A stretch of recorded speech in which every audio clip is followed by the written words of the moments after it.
আমি তো 6 দিন ধরে গ্রামেই থাকলাম, মানে একেবারে বাংলাদেশের কাছাকাছি মেখালিগঞ্জ রংপুরের বর্ডার হলদিবাড়ি থেকে শুরু করে জলপাইগুড়ি হয়ে গতকাল কোতলপুর দাস সোনামুখী হয়ে রাত্রে বড়জোড়াতে শেষ করে আমি দেখে এসেছি মানুষ ডিসিশন নিয়ে ফেলে সুন্দরবনের একাধিক আসনে তৃণমূল কংগ্রেসের মানে গত 2 মাস ধরে সাগর কাকদ্বীপ পাথর প্রতিমা রায়পুর সহ দুর্গাপুর সহ ভারতীয় জনতা পার্টির কর্মসূচিতে যেভাবে মানুষ আসছে, আমি নিজেও গত 2 মাসের মধ্যে আমাদের কুলপি মন্দিরবাজার কাকদ্বীপ এবং সাগরে একাধিক কর্মসূচি করেছি। মাননীয় স্বরাষ্ট্রমন্ত্রী রায়পুরে ভয় পেয়েছে তৃণমূল, তাই যে গুলি বন্দুকগুলো রাখা ছিল এখন বের করেছে। হুমায়ুন কবিরের স্ত্রীকে তলব করা হয়েছে আজকে। হুমায়ুন কবিরের স্ত্রীকে তলব করা হয়েছে আজকে শক্তিপুর থানায়। হুমায়ুন কবিরের বুঝে নেবে, এটা তো আমাকে বলা। টাকা দিয়ে ঘোড়া কেনা বেচা হচ্ছে, মুখ্যমন্ত্রী মমতা বন্দ্যোপাধ্যায় এমনটা আশঙ্কা করছেন। টাকা দিয়ে ঘোড়া কেনা বেচা হচ্ছে এমনটা আশঙ্কা করছেন না? উনি গত পরশুদিন বলছিলেন ভোটের সময় এই টাকাগুলো কেউ কেউ দেবে, আপনাদেরই টাকা। অর্থাৎ উনি ভোটের আগে যুবকদের চাকরি না দিয়ে 15 বছর ধরে 1,500 টাকা অ্যাকাউন্টে ঢুকাচ্ছেন।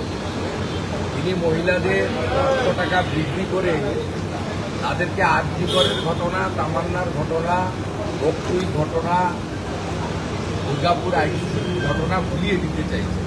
চেষ্টা তো উনি করছেন।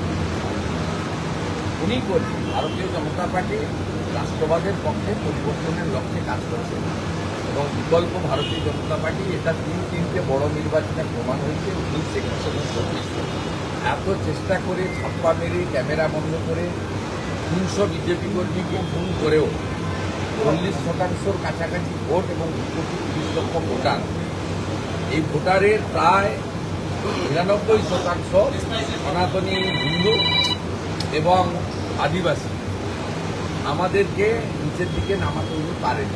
অতএব এই নির্বাচনে আর 1000 নাম্বার যেতে হবে।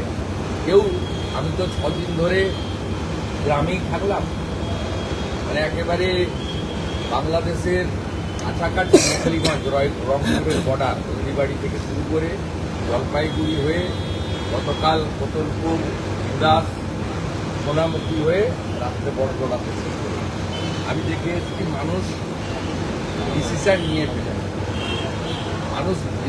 নিয়ে ফেলেছে।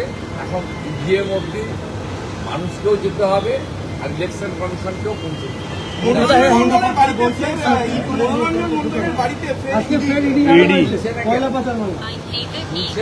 মনোরঞ্জনকে 100 কোটি টাকা মিনিমাম তুলিয়েছে ওনার বসেরা, পুলিশের।